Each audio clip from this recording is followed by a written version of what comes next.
Hello, and welcome back to Storytime with Mary's Child Development Series. We're loving our conversations with Baba Darzi, and we are talking to her again today. Baba is a clinical psychologist from Hearts and Minds Aloud.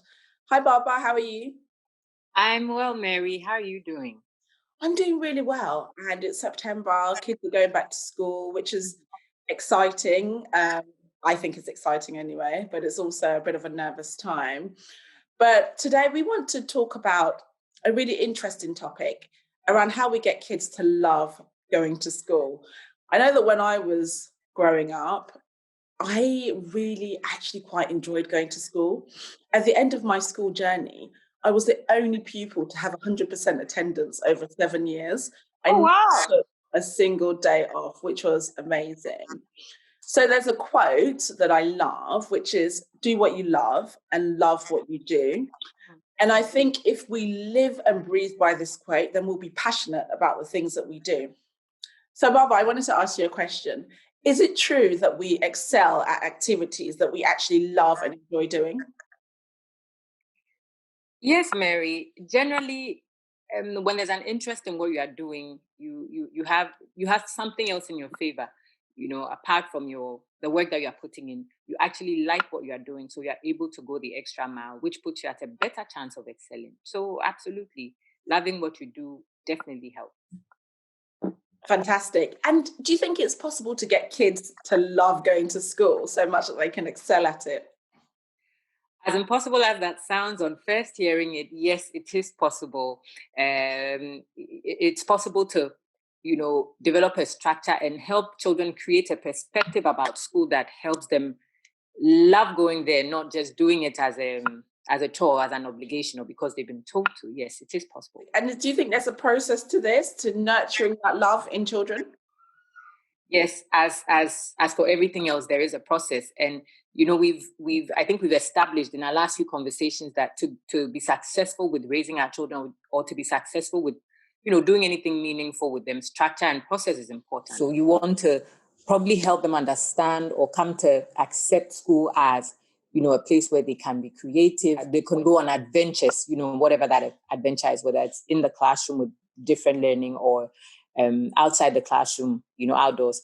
You could let them think of it as a place where they nurture meaningful social relationships. So, we say it in this grand way, but for them, it's just friendships, the people that they stay with and hang out with and share with and gossip with and are naughty with, or whatever it is.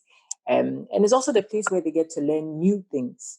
So I guess it's basically building this understanding for them, introducing these ideas to the children in different ways. And then, yes, they will gradually start to look forward to doing these things, thereby the place where they get to do these things, which is school. Yeah. Thanks, Baba. That's really good points. And do you think, as parents, is there anything we can do to help on this journey for our children to help them love school? I know that I'm really excited about my daughters going back to school. I think I'm a bit more excited than they are. But how do I transfer that excitement to them?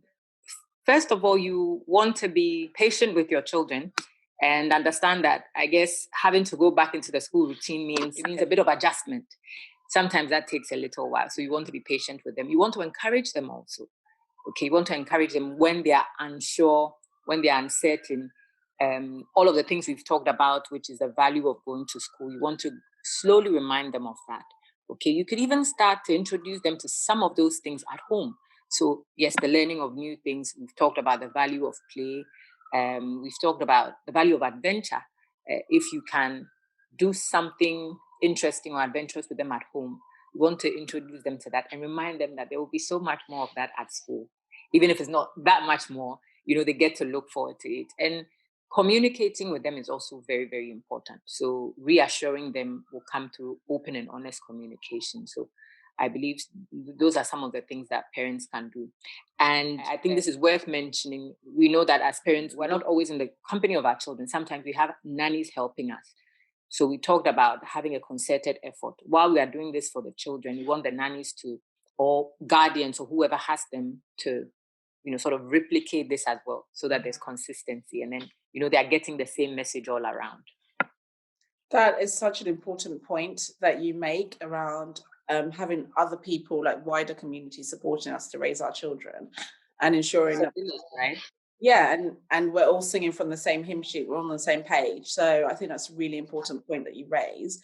Do you think there's anything else that we can do to support them and help them on this journey back to school? You know, it's been, for some children, it's been 6 months. I know where you are, Baba, in Ghana, children are not going back to school till January next year, which is an even longer break for children, because some of them have, you know, probably forgotten about the love that they had for school.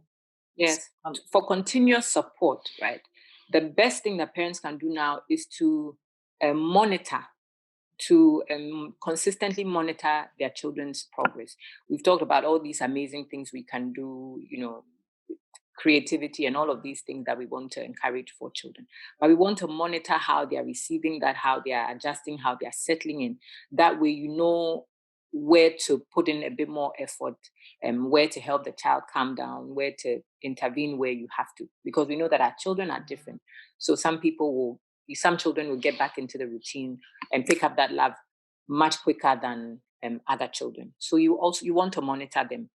As part of monitoring, as always, when we mention learning, we talk about child mental health too. Pay attention to maybe when the child is feeling overwhelmed, and you know when they are not actually ready to be in that environment.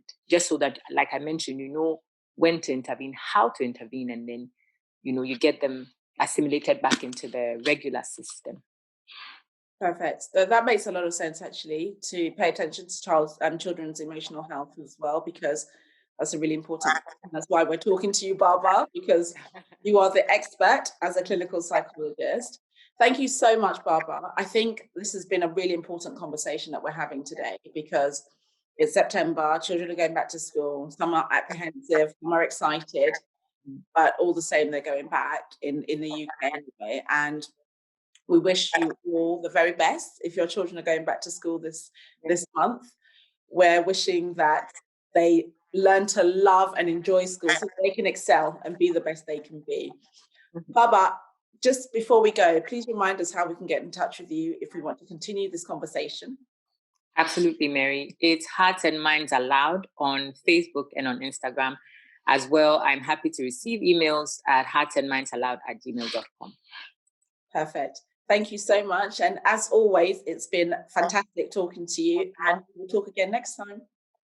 The pleasure is all mine, Mary. I'm so happy to be a part of this project, and well done for the great work you are doing. Keep it up. See you next time. Thank you. Bye. Bye, Mary.